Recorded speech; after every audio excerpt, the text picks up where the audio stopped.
Thank you, Bernadette, for asking me. It's lovely. It's important to be able to speak to you about child sexual abuse. You ask about the community's experience. Well, it's been really devastating for us as a group, and more for some than for others. More than 12 years ago, Father David Pierce was convicted of child sexual abuse and was sent to prison for 5 years, I believe. Of course, he was expelled from the community and from the priesthood. And then last year, the former abbot, Andrew Soper, was convicted, and he was sent to prison for 18 years.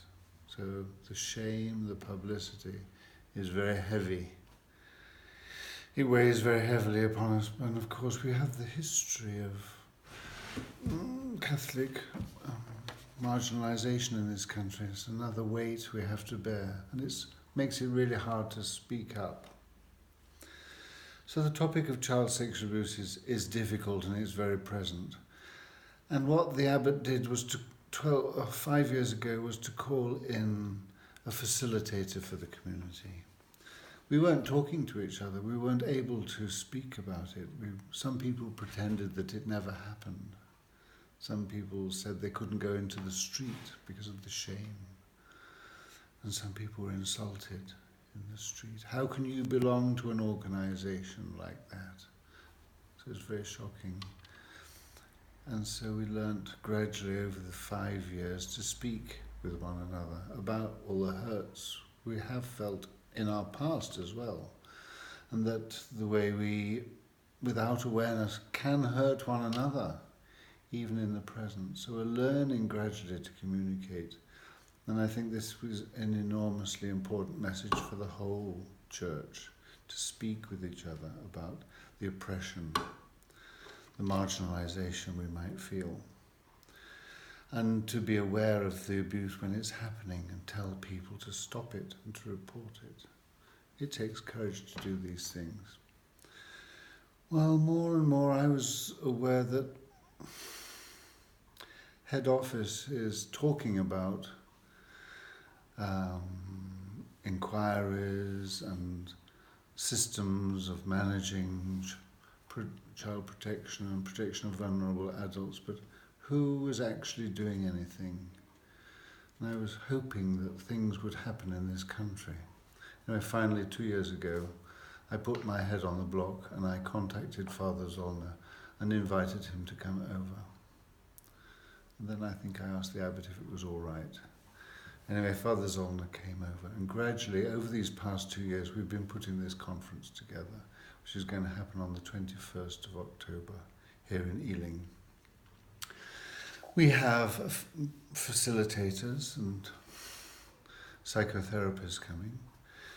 We have musicians and peoples of other faith coming. We have ordinary parishioners, ordinary Catholics. We have Catholic priests, religious superiors coming. And everybody has a contribution to make as we move forward and learn to educate one another, to be more aware of all these different forms of oppression that happen in the church and the world. Somebody said, it's so consoling. We've all experienced oppression in some form, therefore we can all talk about it. We've got that something in common. So after the conference, this is just the first step that's taken 2 years. We're going to make restorative action integral in our community vocation. We're going to start up a counselling service in collaboration with Process-Oriented Psychology UK, so we can have trained psychotherapists and counsellors coming in and supporting people who need any form of oppression or abuse. We're going to begin that in November, I hope. Other questions? Some may say, why should I be involved? Because all of us have been touched in some form by abuse or discrimination or marginalisation. And how can I be involved? First, by being aware of when it's happening and talking about it and stopping it and standing up for yourself or another person. And second, by coming to the conference or the follow-up, which will indeed follow up. We don't know what's going to happen, but I'm sure something good, something creative will happen to make the church a better place, to make the world a better place. Thank you. Just to follow up there, in terms of the Ealing Abbey and the image, it's obviously been a very, very difficult few years for you in terms of the image in the media, but also in the local environment with the parish and the local people. Yeah, the poor parishioners have suffered along with us. And of course, some people are very supportive and stayed very faithful and supportive and believing us. Some people have had their faith taken away by this scandal.